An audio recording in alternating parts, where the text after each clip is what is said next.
If I was the president of Kenya today and see all that is happening, no need of forcing yourself in power. If people don't want it, means they don't want you. Hiya guys, back to our YouTube channel. Thanks for your great support. New chief advisor wa President Trump ambaye ameappointiwa September of 2025 amekuja delivering a message to President William Samoei Arap Ruto. Just like them.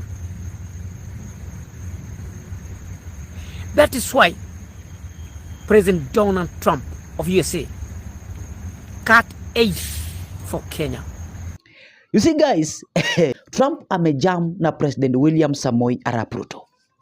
Unaona, kumbuka guys, kabla tusikize huyu jamaa, you see guys, kabla tusikize huyu jamaa, first of all, Trump baada ya kurealize William Ruto is killing Kenyans and William Ruto is scamming Kenyans, anafanya conship, then Trump aliamua kudeduct usaidizi wake kufika huku nchini Kenya.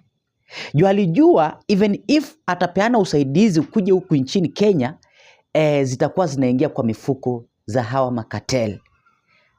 Unaona watu wangu ambao wanaongozwa na President William Samoei Arap Ruto. Juu for example, ukiangalia e-citizen, ukienda any office ya government, utaambiwa ulipe do kwa till, na hizo do utaletewa message kutoka kwa e-citizen. Kumaanisha e-citizen ina kontroliwa na ama ni sector ya government. Anajuzi government inatuambia kwamba hawa own e-citizen. Hawajui ni nani ana own e-citizen. You can just imagine. Na unaenda office yao ya government, you just pay money, zinaenda kwa e-citizen. And baadaye wanakuambia hapana, hizi do mmekuwa mkilipia hazijakuwa zinaenda kwa government. Sisi hatujui e-citizen ni nini. And that's why Trump and his advisors wamejam. You see guys, wamejam wakati ambapo William Ruto pia yuko pale. They are now commanding first of all Kenyans living in diaspora ili wasijaribu kuvotia William Ruto in 2027. They are now trying to command them kwamba vote to President William Ruto at your own risk. The reason why nawaambia msivotie William Ruto, because kitu ya kwanza mumeona nimekatanisha usaidizi wangu Kenya. Because siwezi toa do ziende Kenya na zinaenda kwa makatel, aziendi kusaidia mwananchi wa kawaida ama mwananchi wa chini. Unaona guys? And hiyo ni baada ya President William Ruto kuingia pale. And don't forget usaidizi ulikuwa unatoka pale wakati wa Uhuru Muigai Kenyatta regime. Things are not good, and show me like video. Na nasema thanks for your great support. Nyinyi ni watu wa nguvu zaidi. Guys, kwa hii video pia tuko na Tifa Polls. Wamejaribu kuangalia popularity ya UDA party and ODM party. Tunaenda kuangalia at the end of this advisor wa Trump anatuambia nini. Mambo yamechemuka watu wangu. Sikiza. My name is Dr. Isaac Newton Kiniti. I'm a Kenyan, born in Kenya and brought up in Kenya. But today, I live in Connecticut, USA. I am puzzled, disappointed about what's happening in Kenya.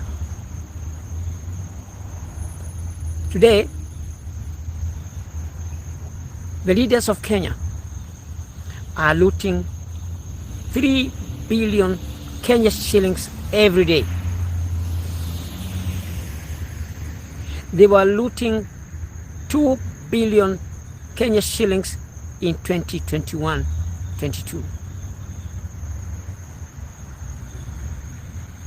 3 billion Kenya shillings they are looting today is equivalent to 1.098 trillion Kenya shillings per year.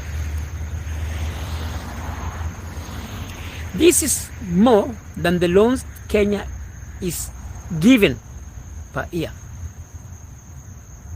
Which means Kenya is looting all the loans that it borrows, and it also loots all the aid given to Kenya. This is pathetic and unacceptable, especially in a nation where people are suffering and dying out of poverty emanating from corruption, emanating from looting of public funds. And these leaders are not ashamed to go on the streets and boast about how much it costs the wristwatches they buy, shamelessly saying that they buy the wristwatches at 17 million Kenya shillings, and they buy the shoes they wear at 80,000 Kenya shillings, and they buy the belts they wear at 50,000 Kenya shillings, and they buy the neckties they wear at 20,000 Kenya shillings. With so many millions of youth on the streets, suffering, no employment, no food, no clothes. And when these youth go on the streets peacefully to ask the government for assistance,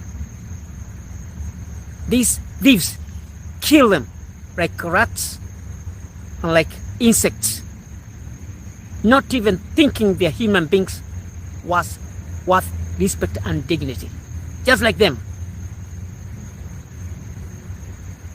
That is why President Donald Trump of USA cut aid for Kenya.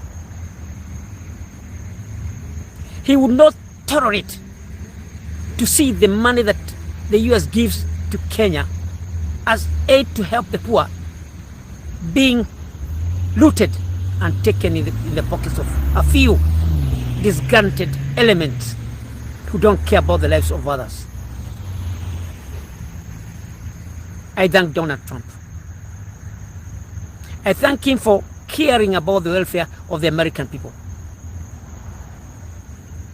No one with sane mind can give out money to be looted. Nowhere in the world that one can happen. And no one can agree to take taxes from his own people and then give the taxes out to looters of public funds anywhere in the world. And no wonder some people from Kenya went out to demonstrate that Donald Trump cut aid to Kenya.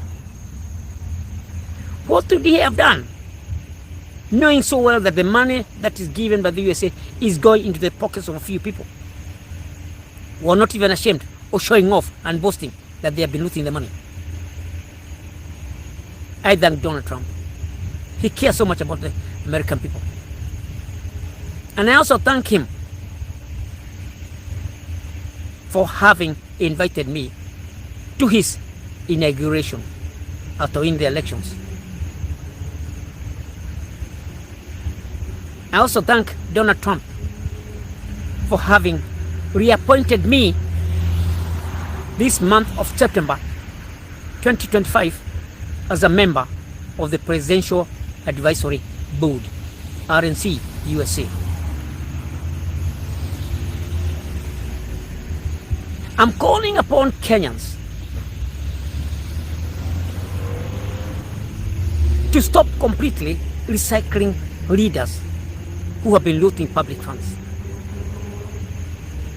They have no mercy for the children. They have no mercy for their mothers. They have no mercy for the youth. They have no mercy for the workers in Kenya. And they have no mercy for the farmers. And they have no mercy for the business community. The only thing they know about the business community is about extorting money from them in the name of protection, and showing off to them. Protecting them from what?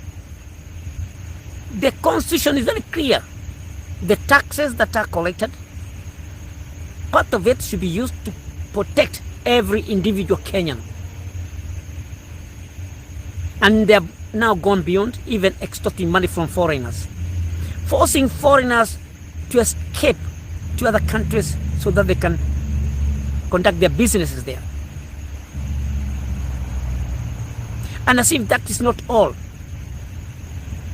these looters of public funds, led by President William Ruto of Kenya, have gone to the Fifi farm in Naivasha and grabbed 5,000 acres of land owned by elderly Kenyans of ages 90 years of age and over, and senselessly evicting them from their farms, where is the only place they depended on for their living.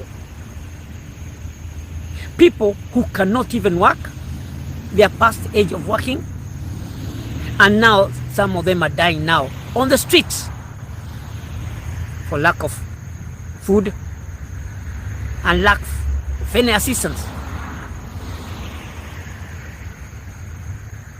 And still, he dares arrest some of them that they trespassed his farm. A farm that these people have lived since their childhood. They were born there. And William Ruto says the land belonged to them. Shame on them. Shame, shame, shame. Mindset of corruption. No mercy at all. This time I call upon Kenyans to think so much about who they are going to elect in 2027. Kenyans should not recycle these leaders at all. They have messed Kenya. They have destroyed the country. They have done all these evils that are hurting the country of Kenya and hurting the Kenyan people. President Ruto should emulate President Donald J. Trump. President Donald Trump cut aid to countries that do not care about their people. They loot all the money that is given to their countries, leaving the people suffering. Thanks very much. I thank you again, President Donald Trump. President Donald Trump also took measures on the borders of America. No country in the world that does not care about its border.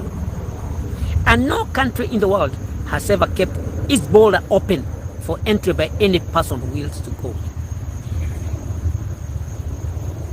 All over the world, nations have been taking care of their borders